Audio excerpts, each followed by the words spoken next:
ও ভাই, দোকানদার ভাই, আরে দোকানদার ভাই,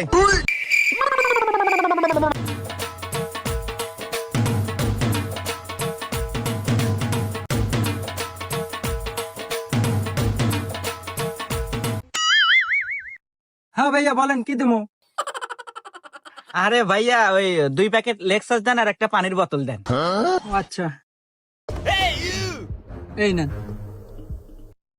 আচ্ছা ভাই, দোহানটা যে এইরকম ভাবে আল্লাহর নামে ভরসা করে থুয়ে গেছেন ভাই, যদি কেউ কোনো কিছু নিয়ে যায়। আরে ভাই আল্লাহর নামে ভরসা করে থিয়ে যাই নাই তো, ওই যে ওইটার ভরসায়। ভাইয়া এই যে আরো কিছু নিছিলাম ভাই, ওই যে আপনার এলাকা কয়েকটা চকলেট নিছি আর 2টা কোক নিছি ভাই, এই যে টাকাটা রাখেন। আর ওই সমস্যা নাই দেন। আর ভাই একটা কথা, আমার ওই সিসি ক্যামেরায় না কানেকশন দেওয়া নাই, আপনার যাওয়ার সময় যদি